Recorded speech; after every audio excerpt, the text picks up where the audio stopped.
आदाब दोस्तों, मैं हूं डॉक्टर आफाक अहमद और आप देख रहे हैं द ढाबा न्यूज़। आज हम एक ऐसे मुद्दे पर बात करना चाहते हैं जो भारत के मुसलमानों की आन बान और शान रहा है और जिसकी वजह से हिंदुस्तानी मुसलमानों का सर कभी झुक नहीं सकता। मैं नाम लेना चाहता हूं अलीगढ़ मुस्लिम विश्वविद्यालय का, जहां से तालीम हासिल कर न जाने कितने रणबांकुरों ने अपनी हनक का लोहा पूरी दुनिया में मनवाया है। आज इसी को लेकर हम तजज़िया करना चाहते हैं कि अलीगढ़ मुस्लिम यूनिवर्सिटी का अक़लियती किरदार एक मिथ है, एक स्वांग है, एक अर्ध सत्य है, या फिर ये पूरी तरह से एक अल्पसंख्यक संस्थान है। यानी क्या एएमयू एक माइनॉरिटी इंस्टीट्यूट है या नहीं।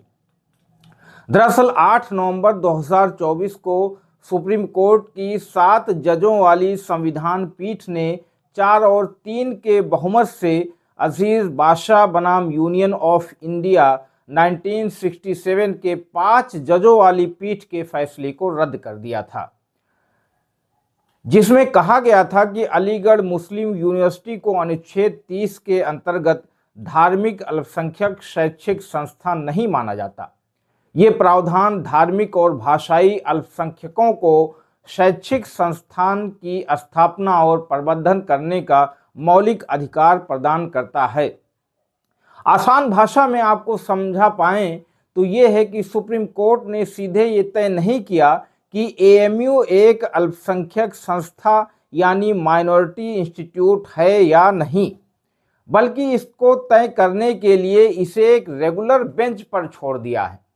जाहिर है कि जैसे बकरी के आगे गाजर लटका दी जाए पर उसकी रस्सी इतनी जकड़ कर रखी जाए कि बकरी ये गाजर खा ना सके, यही हाल इस फैसले में हुआ है कि हलवा बनाकर रख दिया जाएगा, लेकिन आप इसे तब तक नहीं चख सकते जब तक इसे खाने का हुक्मनामा जारी न कर दिया जाए, चाहे तब तक हलवा खराब ही क्यों ना हो जाए। बहरहाल, चूंकि ये मामला अभी भी सुप्रीम कोर्ट में विचाराधीन है, इसलिए हम इसकी कुछ बारीकियों पर रोशनी डालना चाहते हैं। आखिरकार एएमयू की तामीर किन बुनियादों पर हुई, इसकी तालीमी विरासत का मकसद क्या था, और सबसे अहम सवाल, क्या एक तालीमी इदारे का अक़लियती किरदार उसकी बुनियादी पहचान से जुड़ा हुआ है या फिर ये एक महज एक कानूनी मसला है।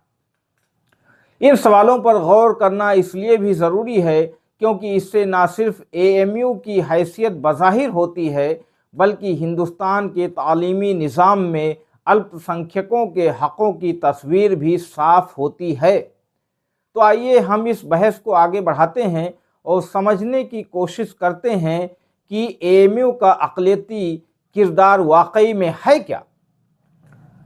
2 वक्त की सूखी रोटियों की बोली लगाकर, गहने कपड़े बेचकर, दर दर भीख मांगकर जब 30 लाख की रकम जुटाई जा रही थी, अंग्रेज़ों के राज में जब ये शर्त जोड़ी गई कि अगर मुसलमानों के लिए अलीगढ़ में यूनिवर्सिटी बनानी है तो 30 लाख रुपए का रिज़र्व फंड क्रिएट करना होगा, कितना दुश्वार रहा होगा सर सैयद और उनके दोस्तों के लिए उस वक्त एमएओ कॉलेज के तलबा के लिए रकम जुटाना।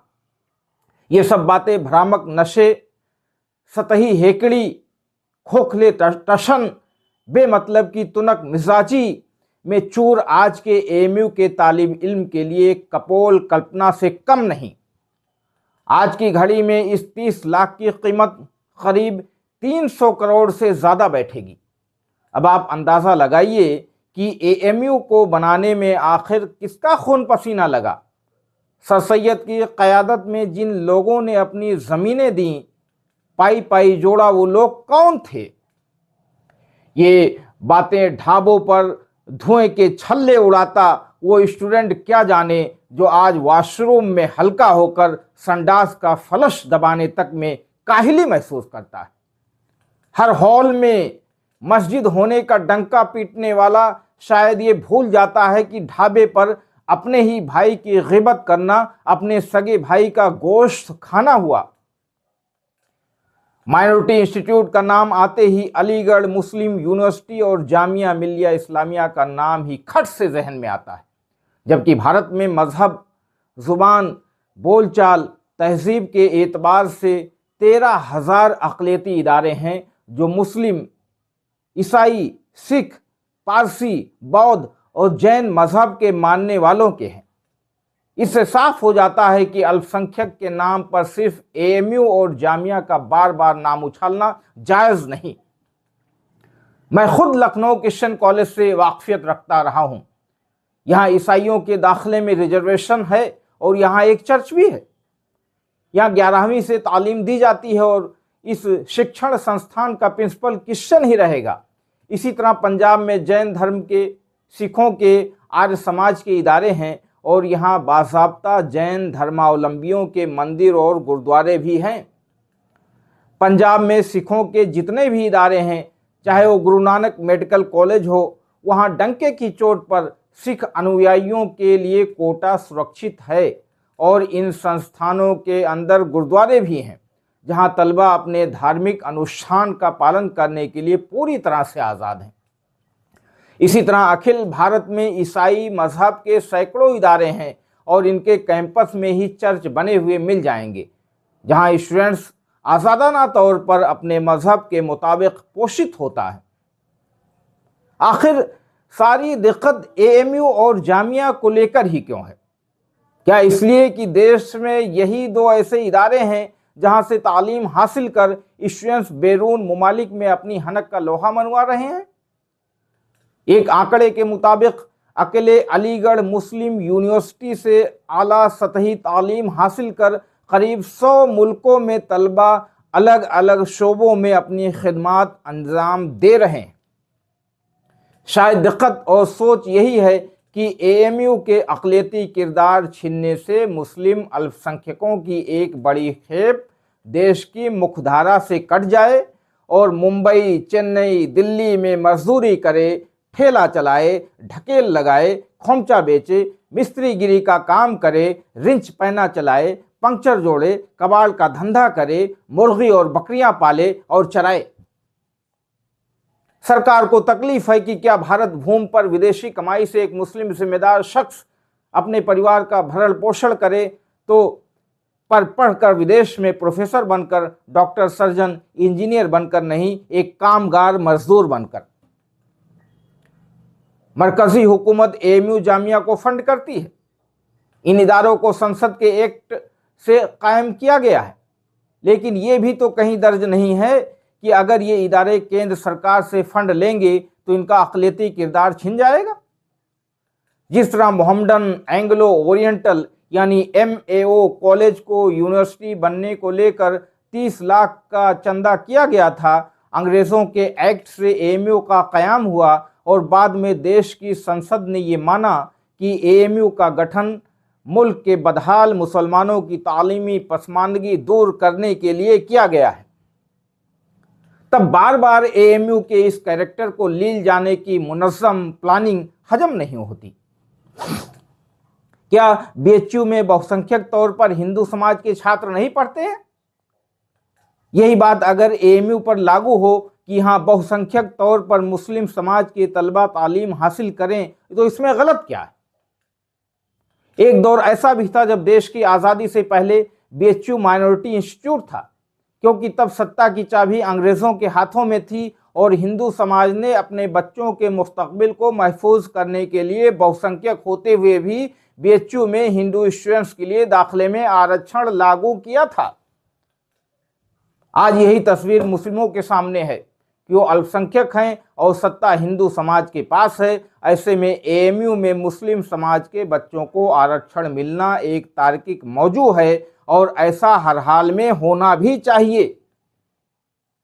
एक मजबूत लोकतंत्र में जब तक ये बुनियादी सोच नहीं पनपती है कि अल्पसंख्यकों के उत्थान के बिना, इनकी तालीमी बेदारी के बिना, इनकी आर्थिक उन्नति के बिना एक मुल्क का सपना अधूरा है, तब तक हम खालिस भाषणों में ही देश के संविधान की दुहाई देते रहेंगे। देश का संविधान हमें अपनी अंतरात्मा में आत्मसात करना होगा, तभी सर्व समाज का उत्थान सुनिश्चित हो पाएगा। भारत सरकार सुप्रीम कोर्ट में क्या अपना ये मौक़िफ़ साफ नहीं करेगी कि अगर वो एएमयू और जामिया के मुस्लिम अल्पसंख्यकों का तालीमी चीरहरण करना चाहती है तो देश के सिख, जैन, क्रिश्चियन, बौद्ध के 13,000 शिक्षण संस्थानों का क्या होगा जो इसी बुनियाद पर कायम हैं और चल रहे हैं जिस तरह से एएमयू और जामिया। क्या 20 करोड़ मुस्लिम, 3 करोड़ क्रिश्चियन, 2 करोड़ सिख और अन्य बौद्ध, पारसी, जैन अल्पसंख्यक समाज के बच्चों की तालीमी बेदारी के लिए और भी शिक्षण संस्थान नहीं खुलने चाहिए? क्या एएमयू अकेला करोड़ों मुस्लिम बच्चों की तालीमी जरूरतों को पूरा कर सकता है? जब सरकार को देश में अल्पसंख्यकों, पिछड़ों, दलितों, आदिवासियों के शैक्षणिक उत्थान के लिए नए तालीमी इदारे खोलने चाहिए, वो एएमयू और जामिया पर पिली पड़ी है। ये सब एक तंदुरुस्त जमहूरियत के लिए मुनासिब नहीं। अगर सरकार अपने संविधान प्रदत्त अधिकारों का अनुचित दोहन करती है तो इससे किसी भी धर्म संप्रदाय का भला होने से रहा। देश में धर्म के चश्मे से तालीमी असहिष्णुता का बीज रोप कर बीजेपी हुकूमत वोट तो ले सकती है, लेकिन इससे अंततोगत्वा समाज का ही अहित होगा। और ये भी कोई सिर्फ रटी रटाई बात नहीं है कि एएमयू सिर्फ एक तालीमी इदारा नहीं बल्कि एक जज्बा है, एक तहजीब है, एक फिक्र है। इस संस्था की दीवारें और गलियां केवल किताबों और क्लासरूम्स तक सीमित नहीं है। यहाँ एक ऐसी फलकदार दुनिया बसी है जहाँ जज्बात, उमंग और विचारों की महफिल सजती रहती है और खुद पीएम मोदी ने इसको स्वीकार किया था। एएमयू ने सदियों से अपने अस्तित्व में एक अनोखी तहजीब और फिक्र को जगा रखा है। इस संस्था का हर कोना, हर एक गली, हर एक कहानी बयां करता है एक कहानी जहां इम्तिहाने हयात के सबक और रचनात्मकता की लौ जलती रहती है। एएमयू ने हमेशा से इक़्तिदार, इरादा और एकजुट फिक्र के जरिए एक ऐसी पहचान बनाई है जो न सिर्फ मुस्लिम समाज की शान है बल्कि संपूर्ण हिंदुस्तान की तालीमी विरासत का अभिन्न हिस्सा है। इसलिए एएमयू को समझना मतलब एक गहरी तहजीब, एक जीवंत जज्बा और एक समर्पित फिक्र का संगम देखना, एक ऐसा संगम जो आने वाली पीढ़ियों के लिए प्रेरणा का अनमोल स्रोत है।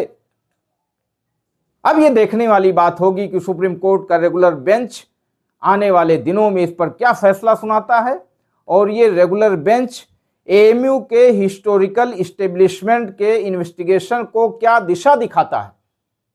ये सब अभी भविष्य के गर्भ में है, लेकिन अगर एएमयू का माइनॉरिटी स्टेटस छीना दोस्तों तो ये भारत के लाखों मुसलमानों को तालीमी एतबार से काफ़ी पीछे ढकेलने का काम करेगा। इन्हीं सब बातों, इरादों और जज्बात के साथ मैं आप सभी को छोड़े जाता हूं। आप कमेंट बॉक्स में लिखकर बताएं कि एएमयू को लेकर आपके मन में क्या जज्बात हैं, और अगर ये वीडियो आपको पसंद आया हो तो इसे लाइक और शेयर ज़रूर करें और the dhaba news YouTube channel को सब्सक्राइब करें और सक्रिय बनाएं, जिससे मेरी हौसला अफजाई होती रहे और मैं लगातार इस तरह के वीडियो बनाता रहूं। फिर मिलेंगे दोस्तों किसी दूसरे मुद्दे के साथ, तब तक के लिए आपसे रुखसत चाहता हूं। शुक्रिया। जय हिंद।